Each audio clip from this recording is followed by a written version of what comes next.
Shopify Masters is powered by Shopify, the easiest way to sell online, in person, and anywhere in between. To get an extended 30-day trial, visit shopify.com/masters. What I'd like to do for startup options is to offer new employees non-qualified stock options.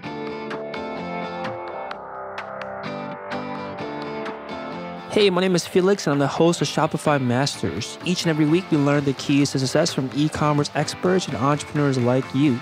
In this episode, you'll learn what are non-qualified stock options and why you may want to offer it to your early employees, how to properly and quickly let go an employee, and how to overcome the challenges of selling a $500 plus product. Today, I'm joined by Brian Brosh from PRX Performance. PRX Performance is a pioneer in space-saving fitness equipment. It was started in 2013 and based out of Fargo, North Dakota. Welcome, Brian. Hey, Felix. Thanks for having me on today. I appreciate it. Yeah, it's excited to have you on. So tell us a bit about some of your most popular products that you sell. So our most popular products on PRX, we essentially invented a complete CrossFit gym system that goes into your garage, basement, or corporate facility that folds up against the wall when you're not using it. We're kind of the Murphy bed of fitness equipment. Yeah, definitely seems super useful for anyone that doesn't have much space and wants to have a full workout, get a full workout in. Now, where did this idea come from? What's your background? How did you get into this industry? You bet. I've got a pretty diverse background between sales. I was a CPA. I owned a manufacturing company. And my partner and I were CrossFitters, and we were at an event, and we saw some equipment failing during the competition, and we're like, hey, we can make stuff better than that. So we did. Now, how did you come with that idea? Did you have experience creating products that could be better than what you saw? Yeah, essentially. I had a great team, strong engineers, and my partner and I just had a different vision for, what it could be. And, at this time, products were expensive. They were slow to deliver, and the quality wasn't great. So, you look for speed, quality, and price. And we figured we could improve on at least two of those. And that's all you need to break into a market. That makes sense. Now, you mentioned that you had a partner, you had a team. Did you already have all of this in place from an existing business that you focused on PRX, or was this something that you built a team to take on? Yeah, I owned multiple businesses at the time, but what I like to do is step back and look at the best people. And so what we did is my partner and I put in cash, and then what I'd like to do for startup options is to offer new employees non-qualified stock options. So what that means is I can give them stock instead of cash, and it's a great way to essentially start a business, and then people have a greater upside in the future. So they're part of the team out of the gate, and we can serve cash. That makes sense. Now, to create a company or create a business like this, for anyone out there that doesn't have the background that you have, sound like you have background in creating businesses like this, what's involved? Like, how do you even begin to create a company that offers non-qualified stock options to build a team? First, I guess I have a saying that, before you buy a house, you should buy a business. And a lot of people, you're right, they probably have expertise in one area, maybe sales, maybe marketing, maybe operations, they may be an engineer. Whatever it is, just to go out and find some other partners. And, if you don't have that capital, you can inject sweat equity and get something like the non-qualified stock options, or it's a way to get ownership in a business to kind of get started. So, let's not try to boil the ocean. Let's, get started with a small percentage and then learn the rest of the aspects of the business. One of my backgrounds is I'm a CPA, so it really helps to know the financials inside and out. And hey, if you don't have that background, go buy some books on it, read, learn. And it's just about creating a community. And if you have that community, just go out there and look for the next idea. I put a partner together and issued the non-qualified stock options, brought the dream team together, and went from there. Got it. Now, do you need to, for someone that doesn't have experience here, is this something that you can, is it possible just to create non-qualified stock options yourself? Do you need to involve a lawyer? What's involved? Yeah, I worked with a law firm out of actually Oregon, and I had never done that before. I had a friend who did it and worked very well for them. So, like anything in life, it's a learning experience. We just went for it, and I'm trying to think, the actual documentation was somewhere around $1,500. And once that was done, it was a matter of just kind of getting everybody together. And we offered everybody cash too, but I think we had about 12 people help us out of the gate, and they all said, no, I want the options. And a few have already cashed out, and there's quite a few that are holding, knowing that, we're in this explosive growth, and I'll look forward to writing those checks someday when they're ready to leave. Nice. So are there other kinds of stock options that business owners can consider? Or is this, obviously you picked the one that made the most sense for your business, but are there others that can make sense as well? Yeah, there's NSOs and ISOs. I'm not an attorney, so I'll just give that quick qualification. Non-qualified stock options are applicable when you're not going to hire the person. So you can have an external consultant just come in, do the work. You give them scope, say, hey, in the next year, I want you to do this. Your options vest over 4 years. And, it's really all there is to it. The ISOs are for existing employees. So that's a little bit more advanced and different. They're going to be paying tax rates in a different rate. And it's a lot more involved. And of course, an attorney could take you through it. But, if you're a young entrepreneur and you need a lot of help, NSOs are not a bad way to go. Mm-hmm. So now that you have this business set up, you had a way to compensate future employees for joining the business. Where did you go out and find the staff? That's kind of the last thing you do. You work your tail off, 20 hours a day until you just, you've got nothing left in you, until you can finally think you afford someone. And after 4 years, my partner and I we're at the point now where we can finally start taking a paycheck. So you just work, and then you find the best people out there. And if you create a great culture and a great environment, and people that have the vision of where you want to go, it's important to always consider the culture as well as you're hiring. So, but I think we had 1 or 2 employees the first year, and then going into 2 years, I think we had 3. So we started very slowly.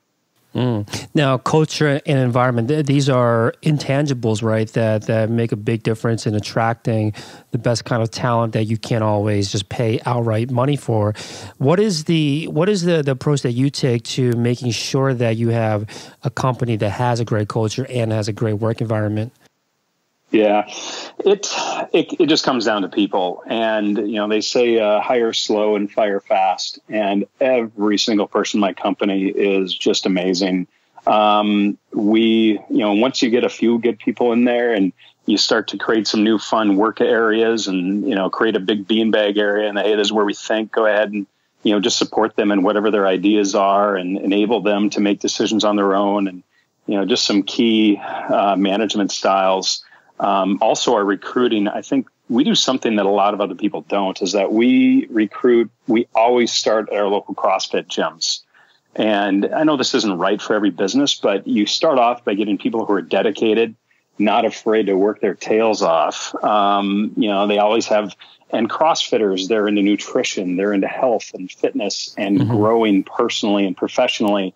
So that's where we start. We haven't hired every single person from a CrossFit, but it's a great place to start to find a new employees. Got it. So do you look for, like you said, not everyone is from a CrossFit gym that you hire, but do you typically look for people that are already potential customers, people that are already possibly using or would be using a product like yours? Absolutely. Because then they become passionate about it, and they know, what's important to them is going to be important to our customers. And that transcends through everyone we deal with. And that's important. Right, that makes sense. Now, you mentioned that hire slowly and fire fast. Based on what you've seen, I think before I go there, it seems like this is one of the biggest issues for companies that are growing fast, is that they have people that aren't a great fit or maybe don't have the proper skills and leave them on the business for too long because they don't want to go through the exercise or that act of firing somebody. How do you know when you should fire somebody? What do you evaluate? Typically the writing's on the wall. First thing is, you should never fire someone unless they don't already know it's coming. So if you haven't truly coached someone, because as the business grows, new opportunities, and it's so much fun to give people new opportunities and new opportunities to growth.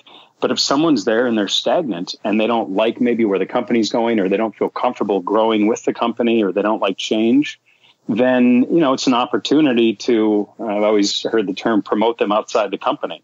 But at first you got to sit down and say, hey, you have more opportunities. You probably have to work a little harder, or you have to take some classes.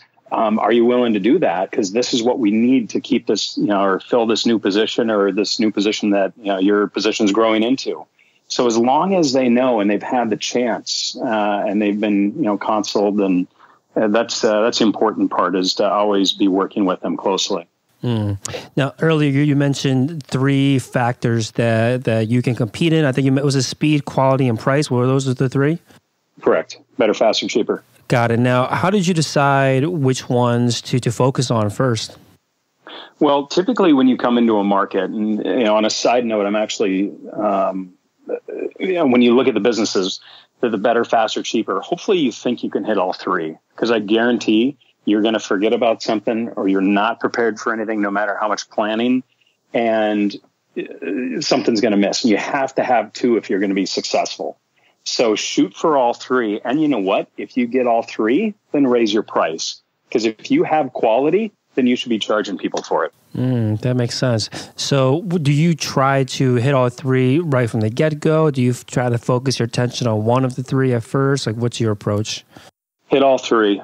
And then, like I say, if you hit them, then raise your price. And by the way, it's never easy to raise your price after it comes out, especially now with the internet. We had people on Black Friday complaining that we had higher prices than last Black Friday. And hey, we lost money last year, and we're not this year. It's because we're a quality product and we raised our prices. So, you don't make everybody happy, but when you're, the goal is to always hit 5 stars on every review. And I think we've got about 400 reviews now, and we're in the high 4 stars. And then you're doing something right. And you got to hit your base margins to make sure you succeed. Right. So better makes sense. Cheaper makes sense. What does it mean to be faster? Is it shipping? What does faster mean? Faster's the entire customer experience.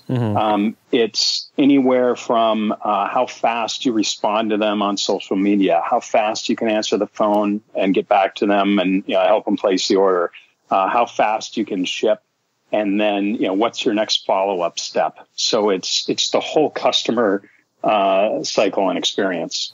Got it. Now, if a business owner wants to focus on that factor and improve the speed in which they engage with their customers, where would you recommend most business owners focus first? Is it in the initial customer service? Is it like where along the experience do you think that there is the most to be gained?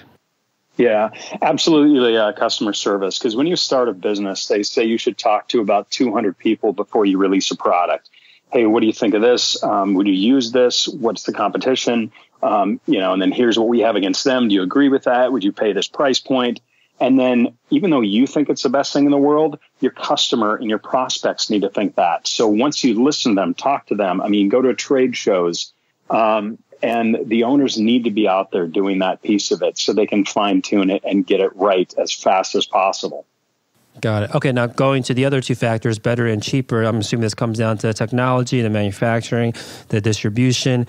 How did you begin going down this path? Did you design it first? Did you figure out the distribution first? Or what was the first steps towards improving these 2 factors? Well, because I had a background in manufacturing, we started with the design. I had a friend who said, hey, I'm opening a CrossFit gym. Can you make me a rig? And, which is like 12 feet tall, 44 feet long. And from that lunch, in about 8 weeks, we delivered a completely functional, and I still think one of the better rigs out today. It's so well built and so heavy duty, and they had so many other features on it that people still don't even offer today. But it cost me about $3,000 to ship, and now people can buy systems from China for $3,000. So we kind of had to move away from that. But the first thing was the design, make it right. And kind of a side note, the product that actually launched our business, literally tomorrow, I believe. So this is 4.5 years ago. I'm going to be getting, I think, my final version of it tomorrow in overnight mail. It's a strap slap collar called the Talon. It holds on barbells. I don't know if you remember the old watches, the Swatch watches that slap around your wrist. That in a barbell collar with magnets on the end. So it's about a second on, a second off. Nice. And I know steel. I don't know where to get these metals, magnets, overmolding. And now I know all that stuff, but it's taken me 4.5 years to get there. Wow. Definitely a long work in progress then. But it sounded like your initial versions at least were ready to not necessarily to ship, but ready for people to use right away. So when you've designed these initial versions, what were the next steps towards manufacturing? Did you already, because of your experience, did you already have manufacturers ready to help out, or what was next? Oh, I owned all the laser cutting, robotic equipment, et cetera. And to keep things arm's length with my existing business, I had other partners. I, contracted with them and saying, hey, I want to make this stuff here. You guys, how many points do you need to make? So, we were off the ground running. I could walk out there every day and see how it was going. And it, it just kind of really grew from there. So we had a local manufacturing and then, comes the branding and the naming and all that fun stuff. Okay, so design and manufacturing was not an issue, apparently, based on what you're saying. Yep. But now you have the product ready to be made. You have product that could be produced quickly enough. Now, what was the steps that you had to take to actually get attention, right? Get people to realize that there's this product out there that you are trying to compete with that's better, faster, and cheaper? You bet. Well, there's no substitute. You got to do the road show. You got to get out there. You got to meet with your prospects. And after you kind of know who you are and what you're building, then you just try and sell them, work with them. We lost a lot of money the first few years, but we figured out what people wanted. And think about it. We started with a slap strap collar. We then moved on to full rigs. And then now what we're doing in the space saving niche is completely different than from what our vision was initially. So, as you grow within a market, and by the way, too, not to go on a tangent, but if I'm a new entrepreneur, I want to look for a growing market. Something at the time like CrossFit, it was growing so fast. And when there's new technology, new trends, if you can jump on board with that and be quick and agile, the bigger guys, the older guys, they can't do that. So you got to just, so that was a big piece of it to get our name out there, is just make a mark and get on the road and shake hands and get our products out there for testing. Yes, certainly being able to ride those waves and being able to recognize those waves are key aspects to getting a head start in starting a business. Now, based on your experience, is this mostly a gut feel or only a gut feeling on what's a growing industry, or are there tools or data that you can work off of to determine if it's an industry that's new and ready to explode? It was all gut feel for me. And are there tools and research? Absolutely. And you can go to the SBA and get some. You can go down to your library. You can do a lot of research. If you want to save money, if you don't have much cash, don't just go on gut and talking to prospects. Actually do that market research. But I typically never take that step. So I just take a look at, what do we have for competition? What are they charging? What are their differentiators? What can I make it for? And, if the numbers start to work, then it's like, all right, how do we build a brand and how do we go to market? Got it. Now, you mentioned doing that road show. Was this simply like going to gyms? Like, what were you actually, when you're going to reach out to your customers, where were you meeting them? We went to events, competitions. We actually built a rig that we could take and people could use at competitions. So we'd show up there and they'd give us a free booth. So it was a lot of late nights and U-Haul rental trucks and, loading everything up and getting there and unloading everything. And, we work with steel. So at points we'd have multiple tons worth of equipment we're lugging around.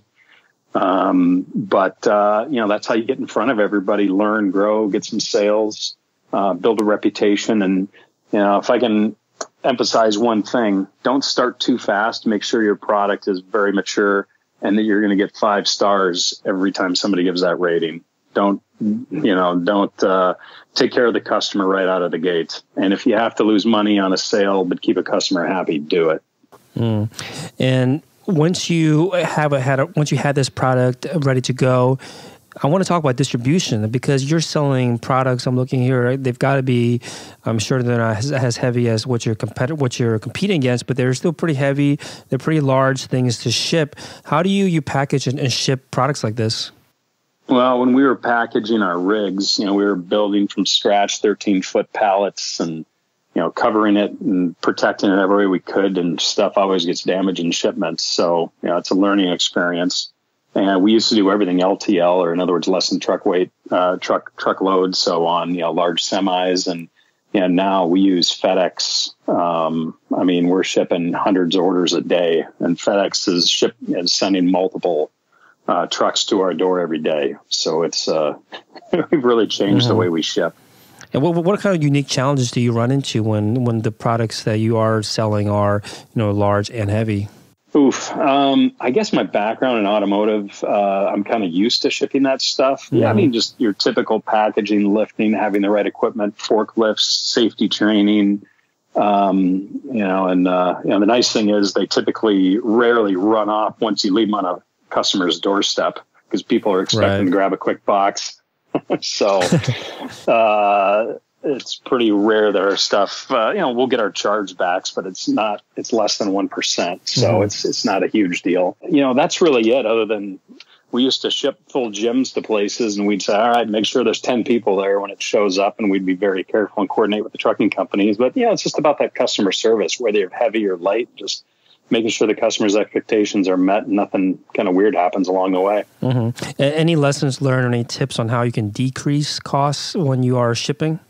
There's UPS and there's FedEx, and you definitely want to meet with both and try to negotiate, the best rates if possible. Always taking a look at how many days it takes to get there. And what I've noticed too is they typically don't make you sign a contract, which is good, or a basic contract. It doesn't totally lock you in, but it helps guarantee discounts.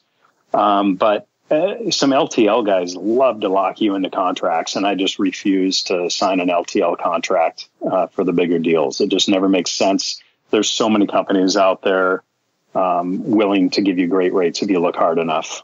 Right. It's something that's often overlooked when you can negotiate shipping. It can obviously increase your margins and change your business if you are doing it correctly. Based on your experience, what's negotiable when you approach a carrier, whether it be UPS or FedEx? What kind of ground do you think can you gain through negotiations? Well, it's the chicken or the egg. You want the best rate and they want volume. And so you just need to have a relationship about, hey, this is our vision. This is where we're growing. Start me off a little deeper than you would, someone with this volume, and, let's grow together. And, when the one that's going to work with you is, it makes a great partner for long term. So, that's really the best of it. Even like USPS, when our new barbell collar's coming out, we're going to try to get that shipping price under $3. And I think with USPS, we can. So now we've got some LTL coming in. We're going to have FedEx, and we're going to have some USPS going, the same day. Oh, very cool. Now, another factor in your business that might be different than others is the price point. You're selling products that are higher, pretty high price point for what you would typically buy online. What is the sales cycle like for a product that's priced? I'm looking here just at what's on the front page. $500, $600, $700. A typical sales cycle for that. We have some people that buy, on the spot, but I would say the average person is somewhere around a couple of weeks. We had people that waited a year, literally since last Black Friday, just to see what our deal was this year. So, the issue is, after 30 days, you're going to lose the pixel. You're not going to have all the tracking data, and you can't really run your conversion rates. So, it's the more expensive, the longer the sales cycle. I think that's just standard. But adding things like financing allows it to make it a little bit more palatable for people. Break it down into 12-month payments or 36-month payments. We work with a company called Bread. They provide all of our financing, and we're running a 0% promotion rate right now, and it's for 12 months. And it's been a great tool for us. That's almost 20% of our business. Yeah, I noticed that you have 0% APR financing on the header on your page, and you mentioned this company Bread. How do you work with them? How do you get this set up? There's a few companies that offer this, but you want to pick what's right for you, what you think your customer, how they'll buy. Again, you need to involve your customers. Hey, if you could have bought this, get financing, would you do it? PayPal has some financing built in. And, once you determine the rates, for us, we started at 6 month, 12, 24. We just moved to a 12, 24, 36 because our biggest package used to be 2,000. And now we have just some amazing new products. Packages run up to 5,000. So we want to give the people the opportunity to buy that and pay for it over 36 months. And, when you compare that, against a gym membership, you can not only be saving money, you're actually buying something that, is, it's an investment. It's going to be with you your whole life. And we even say that our products, you have to leave them in your will. I mean, literally our products could last 100, 200 years. So it's not wrong. Nothing goes wrong with 11 gauge steel made in America. So we're pretty proud of that. Nice. And what are the downsides, if any, with offering 0%, offering the financing? Well, we don't really allow the discounts at that level because we're actually paying, Bread for that. It's not 0%. Instead of giving the customer a discount, we need to take that and actually give Bread a little more than that to make it work because, Bread's not going to do it out of the nicest of their heart. So, it's just part of the process, I guess. So we just need to consider making sure we can still maintain minimum margins, et cetera. Got it. Now, because the sales cycle can last a few weeks and in a couple examples, a full year before someone decides to buy, how do you stay on top of mind during that time when they've engaged with your product for the first time or maybe thinking about buying something similar or looking at your competitors? How do you make sure that you are still being considered over those few weeks and sometimes months or maybe even a year? Yeah, it's very simple. Retargeting. I don't know if you were aware, we were on Shark Tank, actually twice now, and which was a great experience. But if somebody offered me today, said, okay, if you could start over, would you choose Shark Tank or would you choose retargeting? I would choose retargeting every time. Shark Tank was amazing, first class. I mean, we love working with Kevin. We wouldn't want to lose Kevin as a partner, but the benefits of retargeting is it's indescribable. Just how you stay in front of those prospects and how you can reach them in so many different ways and to keep your product top of mind. It's critical. And do you do retargeting through Facebook or what platforms do you use? You name it, we do it. So, our largest source of traffic comes organic, Google. We use Criteo. And we like to do, I'm trying to remember the terminology. It's more of, pay by click. So we like the rifle approach rather than the shotgun. So we actually, and then, on social, Facebook is massive for us. And Pinterest and Instagram have really been growing as well. So pretty much all those aspects. And what does the ad look like when you are using it for retargeting? Is it just showing the visitor the product they looked at? What have you found effective? Yeah, well, I don't see every one. We work with a third party called socialclimaxmedia.com out of New York, and this guy he's our right hand. I mean, to hire someone that understands that inside and out is very expensive. So we work with this gentleman named Jefferson, and he creates, we send him photos and everything else, but he helps create the ads. He creates the campaigns and, based on what people click on, what their interest is. And then we reach out to them in many different aspects, again, from the Facebook to different ads based on wherever they go and what they like to click through. And you lose that tracking after 30 days, but a lot of people make a decision in 30 days. So, we've kind of got that really fine tuned for what works. And so you'll retarget them up until the possible day? Even ongoing beyond that. So, absolutely. We hit that pretty hard. It's a big, it's our largest expense by far is retargeting, but if you look at some of the metrics and what you're trying to accomplish, your return on ad spend, you get somewhere between an 8 or a 9. I personally track percent of spend. It's great to keep it below 10%, but we've been as high as 15. It's just good to know those numbers and, build that in, to your SG&A, sales general administrative, making sure that you have that money available for it. That's the only way you can grow is just continue to advertise. Mm-hmm. And do you only retarget people that are visiting product pages or have hit the add to cart button, or do you retarget everyone, even people that are just visiting the homepage? Yep. Everyone, even, more proactively, keywords found in Facebook profiles, et cetera, so that haven't even been to our page. And that's our main source of just seeing how people are communicating with each other. And, the world is changing. Email used to be, what we did before after hard mail, but email's not effective. We have a list somewhere around 30,000 emails, which is great. But our product, people don't come back. We don't have a product that's an annuity or, ongoing product. So they buy it once. So we're better off, going after them and saying, hey, tell your neighbors about us. So, because they're not going to, we're more likely to get a sale from their neighbor than we are from them again. Right. So you're using Facebook and other platforms, not just for retargeting, but also, I guess, what's called prospecting, where you're just trying to reach the customer for the first time. How do you think about testing those kind of ads? After a certain time, of course, it makes sense to decide, do we keep this running or do we turn it off? How do you think about that decision? Well, every time, and really I leave that up to the Social Climax Media.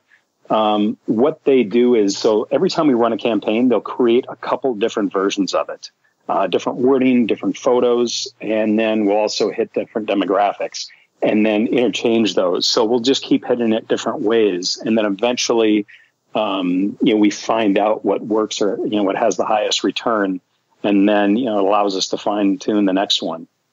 Mm-hmm. Makes sense. Yeah, so I want to talk a little about Shark Tank. So you came into the tank seeking, I believe this is the first appearance, $80,000 for 10%. You mentioned you ended up working with Kevin. What was that experience like getting onto the show? Well, first of all, how did you get onto the show?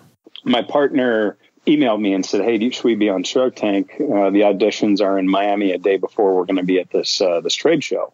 And I didn't even call him back. I called Delta and I was like, hey, how much to change our tickets back 24 hours? And I was expecting, $1,000 each or some stupid answer, because it was, we're leaving in a week. And when you change a ticket, you basically are buying a new one. And the guy started searching and I said, yeah, we're trying to get on Shark Tank. And he goes, oh, in that case, I'll do it for free. Wow. So, the whole thing was just, I don't want to say serendipitous, but so many situations came together for us. I mean, because over 70,000 people applied for season 7. And I mean, we're one out of 180 that were flowing out there. And, one out of 120 that aired and one out of 60 that got a deal, one out of 30 that closed. And then I think one out of 10 that actually got a Shark Tank update. So our ratio was, we're pretty blessed in that whole scenario. Wow, very amazing. So you end up getting a deal with Kevin, and basically, by working with him, what are some of the best business advice that you've gotten from working with him? I mean, he just throws out the basics, but the most important, blocking and tackling. We're getting ready to launch, and he's like, all right, what's your special? I go, what do you mean special? He's like, okay, you're going to have their attention for 7 days at the most. I want a Shark Tank special. I want it to end here and do this, and I don't want you to give up more than these margins, just basic things like that, but it has to hear. It's just nice having around, and actually his business partner is very present. And so when we have more strategic, advanced meetings, like we're kind of getting into the corporate space right now, he came to this idea that just blew me away. And I mean, that could more than double our business next year. So it's just having someone who's, his partner built a $300 million software business. Kevin's partner's name is Alex. And it's just great working with Alex and the team. a great social media group there as well. Awesome. So I'm looking at your site here, and one thing I've noticed is that you have in the right-hand corner, at the bottom, it says message us, and opens up Facebook Messenger. Is this something that you've added recently? Yeah, it's a great question. And back to my team, I actually can't answer that one. My marketing manager put that together. I do know that we've had a click-to-chat feature for a couple of years now. But whether that's a new addition or part of that, I know we've recently switched vendors, but I can't give you the specifics. So, but if we're doing it, I'm sure there's a reason. And I put my trust in my people. And so that's what give you more insight on that one. So maybe about live chat in general, what do people usually reach out to ask for or ask about during a live chat session? And you have to realize people hate to talk on the phone. Some people don't like to type. And whatever you can do to accommodate everybody's preferences are critical. So allow people to just click a button, have a few words, done, give them the quick information that they want. I lost my discount code, or is this come in this color? And boom, it's done. So we've got one person really in charge of customer service. She does an amazing job. But other people are backing up at all the time, looking at the chats, making sure that if she's on the phone, they're covering them, and we just try to, minimize our response time. And, speaking of response time, I'm sure you had a huge influx of traffic and sales from the multiple Shark Tank airings. What were the results of being on national television? The results of national television, I got buddies selling light up toilet bowls and, filet mignon beef jerky. And I mean, they can do hundreds of thousands of dollars the night they air. When you're now selling a $1,000 piece of fitness equipment, people aren't going to make a decision that night. Right. They'll check out your site. I mean, we'll see our traffic spike to, I'm trying to think back. I think we were like 40,000 viewers our first airing. I mean, it was crazy. You look at our statistics. It's mind-boggling. But what it did for us is validate us. It's amazing how just because people see you on TV, it validates you. To me, what I think the newest form of validation is just ratings, whether it's Google ratings, whether it's your ratings on Amazon. Just when people see 4 or 5 stars, they just know it has to be a great product. But Shark Tank helped that. Right. That makes a lot of sense.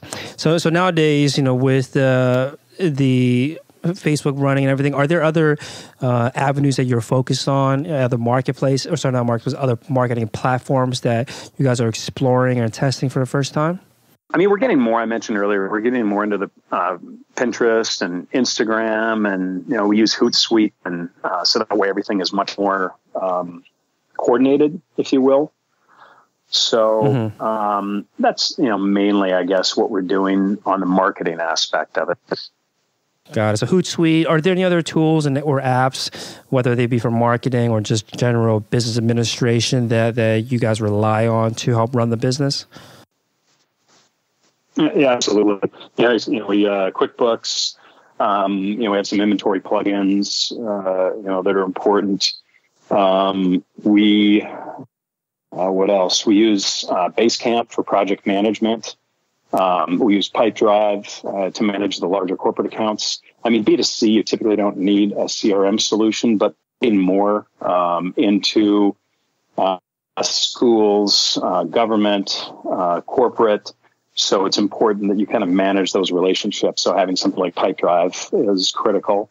And then on Shopify, we do product review add-ons by Stamped.io. We talked about bread with financing, and then there's a build your own package product that we added on that's amazing, and also our store locator as well. So I think that pretty much rounds out our third-party apps and additional tools that we use. Got it. Now, you mentioned that you are now working with corporations, schools, and government and selling into them. What's that like? How's that different than your experience so far selling direct to consumers? Well, it's great because they'll buy, 10 systems from you at a time instead of one. Typically work with, when distributors come to us, work with them, and they seem to have a lot of those relationships. And so that's exciting. And then on the corporate side, we actually have an app now. It's called PRX Fit. And anybody can go there and download the app, and every day a new workout. You don't even need our equipment. There's like a body weight workout you can do when you're traveling in a hotel room. Or if you have our equipment, then you can choose, hey, do I want to worry about strength, or am I looking for endurance? And so there's some corporate wellness programs that are very stagnant. And we're actually one of the few companies that can not only come in with a mature app with dynamic programming, but also the actual equipment that really doesn't take up any space. So if they have a spare office somewhere, they can just throw our equipment in there, throw a TV or kiosk up, or people can use their phones. And, with a few other tools we have, you have a corporate wellness program in place. And what made you decide to go that route of creating an app? We actually have a company, I probably should remain nameless, but it's a Fortune 100 company. They came to us and they loved our products. And so they wanted to launch initially with 6,000 of their employees, just kind of as a test in 3 of their offices. And we were obviously happy to help. And so it's been a learning experience for us too. But, it's a lot of life. You have to go after people, but this is one of the cases where they came after us, and we've just been responsive and tried to give them everything they need to make it successful, because it's a great study. Did you have to build this app in-house? Was it built by the Fortune 500 company? How was it done? I've got a friend who's actually in the business, so we did some white labeling, and that allowed us to flip on an app within a few months, and worked really closely with him to make it so we can also private label it as well. So it's one of those things in life, just relationship and right time, right place. Got it. And your company's role, PRX's role in this, is to also provide the content behind the app? Exactly. Complete managed services. We have a support plugin we built into that, and we also manage the training, and we film all the content as well, so we can actually show workouts occurring in their facilities. So it's more of a seamless integration, and people learning how to work out. It's a lot more clear, concise, and gets people going. Mm-hmm. And when you have this app, is it how does it monetize? Is it by, well, you can tell me, how do you monetize an app that you've built that's ingrained, essentially what it seems like, into your business? When you say monetize, more or less, what's our revenue model from launching that out? Yeah, it makes a lot of sense, right? You're creating an app with content that's focused on that's attracting your target customers, that's sometimes displaying your products. So it makes a lot of sense. Is that the main goal of the app, or are you selling this into corporations as well? What's the revenue model? You bet. Well, really, there's 4 revenue models in this. I mean, the first one is the free site. It's goodwill. It's marketing. It's getting people knowledgeable about PRX, and our plan is to always offer that. It's just a value add of, hey, you buy the best equipment, and your coach comes with it. 2 is we have for B2C, we have like $1 a month option where we have Christmas Abbott, who's 1.4 million followers probably now. She did some programming with us, so we kind of work with her to launch that programming. So it provides, if somebody wants to take it to the next level, she's there. And then the last 2 are kind of the B2B. We can go into just like a simple gym that may have, they call it an orphan rig, where there's a big sitting there and no one's using it because they don't have a coach. And we can put our monitors up, and we can provide instant programming that's new for the customers, and start to get some use out of that rig again. And obviously the 4 is more of a revenue model of cost per employee. So allow us to roll out programs at less than $1 a month per employee. So 4 different revenue models there, really. Very cool. So prxperformance.com. What are the plans for the next year now? What are you focused on? Well, we definitely own the high end sector, which is great. But I think there's a lot of people out there, both domestically and internationally, that are looking for a similar solution at a more affordable price. So without giving everything away, we should be able to fill that need in this next year. Rolling out our barbell collar, and also some of these new corporate strategies. We've got our plate full for 2018. Certainly sounds like it. Thank you so much for your time, Brian. You bet. I really appreciate the opportunity again to talk today. Here's a sneak peek for what's in store in the next Shopify Masters episode. As I would give these pitches, I would realize that people got really excited about features that I knew they weren't going to use. Thanks for listening to Shopify Masters, the e-commerce marketing podcast for ambitious entrepreneurs. To start your store today, visit shopify.com/masters to claim your extended 30-day free trial. Also, for this episode's show notes, head over to shopify.com/blog.